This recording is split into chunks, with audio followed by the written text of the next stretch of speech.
If you're visiting Ireland for the first time this year, make sure you watch this video because I'm going to be sharing all sorts of tips and must-knows that aren't covered in your typical travel guides. Hi, I'm Christina from happytowonder.com and I love Ireland. I've been there twice now and I really can't wait to go back, and in this video I'm going to be sharing lots of do's and don'ts that I honestly had to learn through trial and error. So let's start with some general knowledge and travel planning tips. The first thing that you absolutely need to know is the difference between Ireland, Northern Ireland, and the Republic of Ireland. This is going to be a super simplified version, but long story short, Ireland refers to this entire island, commonly known in marketing materials as the Emerald Isle. Within Ireland, though, there are two separate entities. Firstly, the Republic of Ireland, which is part of the EU and made up of 26 counties, largely in the south portion of the island. And then there's Northern Ireland, which is part of the UK and made up of 6 counties in the northeast portion of the island.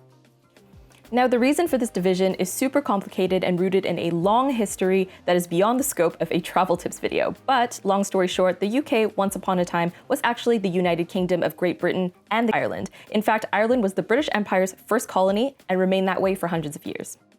Of course, many people in Ireland, like in most colonies, weren't exactly happy about this and they really wanted to be able to rule themselves. And a huge factor in this was that most of Ireland was Catholic rather than Protestant.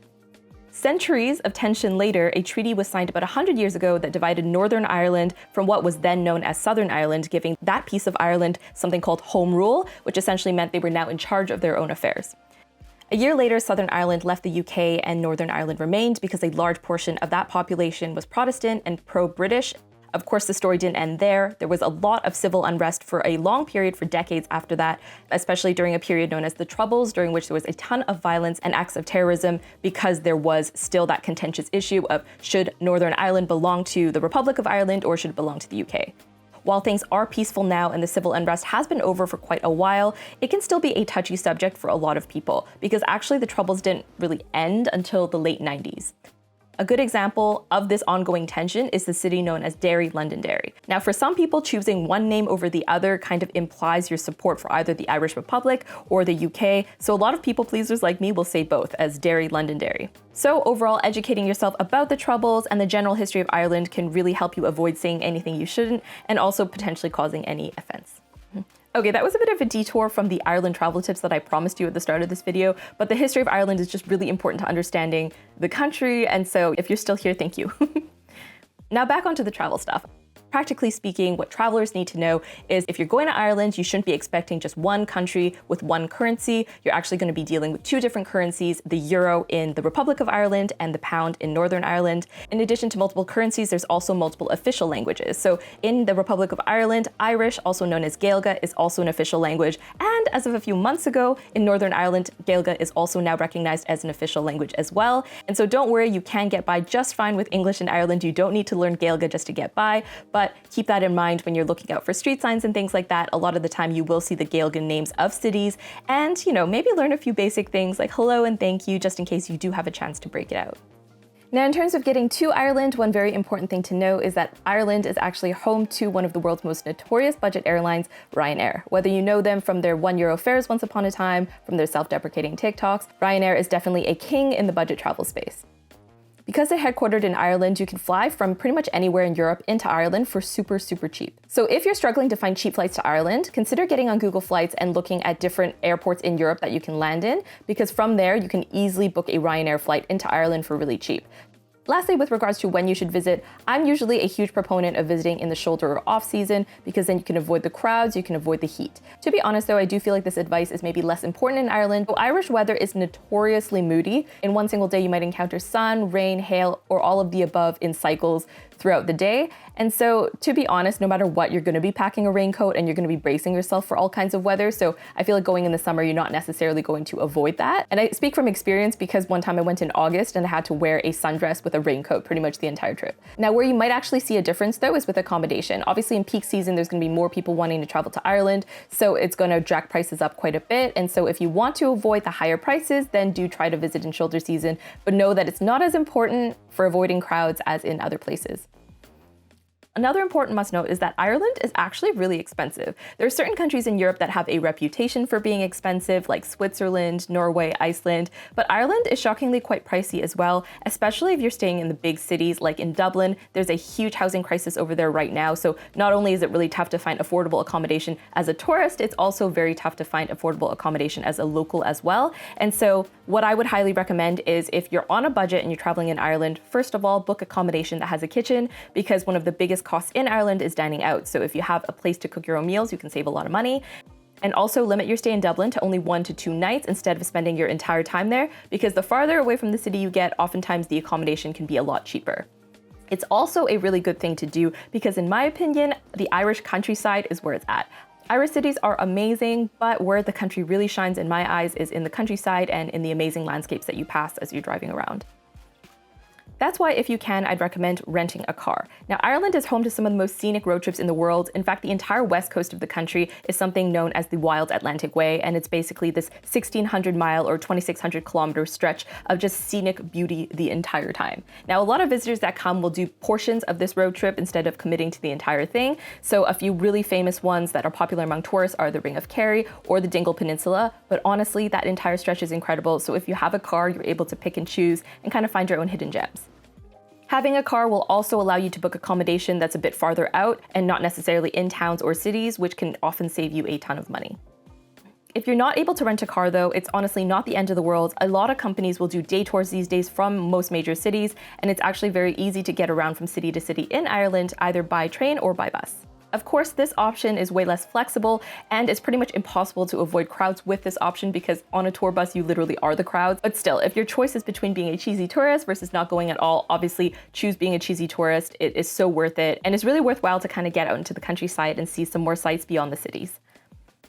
Now, in terms of getting from city to city in Ireland, there's, as I mentioned before, trains and also buses, the latter being surprisingly affordable. You can actually get from Dublin straight across the country over to Galway for about 20 euros, which is not a bad deal at all. And if you plan on doing that route, what I would actually recommend is also stopping in the middle at a place called Athlone. It's this really beautiful town that has super colorful buildings, historic attractions, and most importantly, a bar that lays claim to being the oldest bar in the world, known as Sean's Bar. Now let's move on to some tips for when you actually arrive in Ireland. So first, you have to really familiarize yourself with Irish words and Irish slang. Now again, everyone in Ireland speaks English, but sometimes there are still a few terms that might confuse first-time visitors. So the first one is crack. You've probably heard of this before, but it's basically slang for fun. So if someone says that's good crack, they mean that's good fun and not good something else. Another one is quid. They use this word in England as well, but you can basically see it as like a substitution for the currency. So like how we say $5 instead of $5, they'll say 5 quid instead of €5 or £5.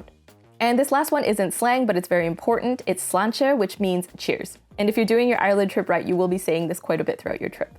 That said, you should also be aware that some words are just different in Irish English compared to North American English. So instead of asking for the bathrooms or restroom, what you should be asking for is the toilet, or if you want to fit in, you can ask for the jacks. Instead of getting gas for your car, it's petrol, and you of course get that at the petrol station rather than the gas station. And the trunk of your car is called the boot of a car. Last up, in terms of language and stuff, there's a lot of Irish words and names that are spelled in a certain way and pronounced completely differently. And so I don't really foresee a ton of situations where this will impact you as a tourist, but if you're one of those people that likes to read people's name tags and greet them by name, just know that it's not going to be as simple as it looks, because a lot of Irish names just are not pronounced at all like they're spelled. So for instance, this is Niamh, this is Siobhan, and my personal favorite, this is Owen. This is Owen. On that note though, just because their names are difficult to pronounce doesn't mean you should avoid locals entirely. You know, I hate making generalizations, but honestly, people in Ireland are so friendly and so nice and always game to chat with strangers if you're in a social setting like a pub. A few notes though before you start interacting with your new Irish buddies. The first one is avoid bringing up silly stereotypes. So abroad, there tends to be a lot of really silly stereotypes about Irish people that obviously aren't all true, and for some locals, it can be really annoying to bring up. So don't strike up a conversation by asking if they're a leprechaun. Don't comment on the fact that they don't have red hair, because actually the majority of Irish people don't have red hair. I feel silly saying this, but I feel like it has to be said because some people lack the tact to realize that it's not nice to bring up stereotypes like that, because most of of the time they're actually not true. Now, I've just talked about not zeroing in on stereotypes, but one exception to that is when you're in Ireland, you have to drink a Guinness. Honestly, it's non-negotiable for me. Like, I don't care if you don't like Guinness normally. I don't care if you don't even like beer. Guinness in Ireland just tastes different, okay? It is a creamy delight. It is so good. And it's not just me saying that. Tons of people who have been to Ireland can confirm Guinness just tastes amazing there. So definitely don't miss out on that experience just because you think you don't like Guinness. Trust me, you've never had a Guinness like this. On a similar note, make sure you go to at least a pub or two when you're in Ireland. Again, I don't care if you're not typically into pubs. I don't care if you don't even like to drink. Pubs aren't just places for drinking. You can get a good meal there. They're a great place to socialize and catch some live music. And overall, they're just so essential to the culture of Ireland. And I think it's really important that you at least go to one or two just to experience the atmosphere, even if you're not drinking. Although, let's be honest, it's more fun if you're drinking. Now, another tip I have for you is to indulge in Irish cuisine as well. I know that Irish cuisine isn't as well known abroad as, say, like Italian food or French food, but trust me, Irish food is actually really good and really fresh. That's because a lot of their produce is grown obviously within the country, so things just taste fresh, and there's a lot of specific things that I think you should try that might not sound special, but trust me, when you have them in Ireland, they're so good. So first of all, milk and butter. Ireland is filled with so much lush vegetation, and that is delicious, tasty stuff for cows to graze on. And so happy cows means delicious dairy. The milk, and especially the butter in Ireland, is just unreal. Like, I could eat it by the spoonful, and it is the most delicious thing. The ice cream is also very good. So make sure you try some dairy when you're in Ireland.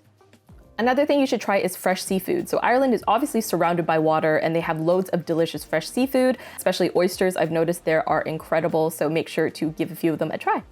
And if you're looking for a hearty and warming meal, Irish stew is so delicious. It's basically like a meat stew that's filled with potatoes and veggies. You can't really go wrong with it. Lastly, you need to try a full Irish breakfast. This is often confused with a full English, and they are super similar, but there's a few key differences. The main one being with an Irish breakfast, you typically get either a black pudding or a white pudding, and the bread is usually Irish soda bread rather than regular bread. Now, don't question what these things are. Just try them and let me know what you think, because I personally think they're super delicious.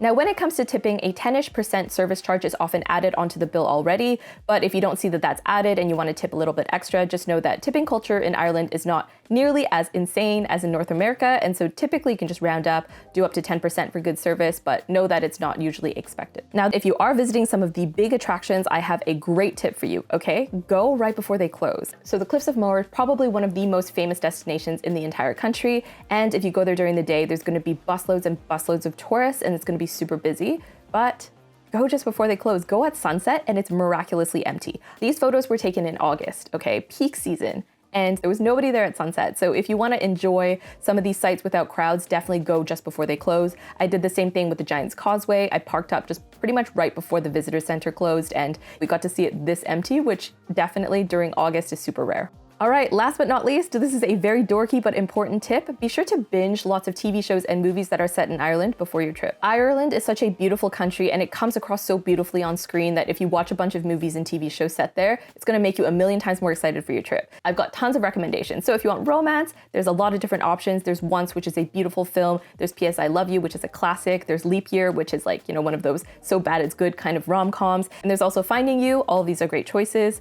And if you want something really good but kind of weird, The Banshees of Inisherin is really, really good. Or if you want an excuse to watch Star Wars, be sure to watch Star Wars The Last Jedi, because there's a lot of Irish landscapes in that. And if you want to be emotionally ruined, watch Normal People. You don't see a lot of Irish landscapes in that, but it does take place in Ireland, and it's just like, it'll wreck you emotionally and is so beautiful. Lastly, if you're visiting Northern Ireland, of course, watch Game of Thrones. They film so extensively around Northern Ireland that you see tons of cool landscapes, and you're gonna want to see them in real life for sure. All right, thank you so much for watching. I hope you found value in these tips, and if you have any more questions, or if you're an Irish local, be sure to drop additional tips in the comments below. Thanks so much for watching, and if you want more practical travel videos just like this one, be sure to like and subscribe. I'll see you guys next week. Bye!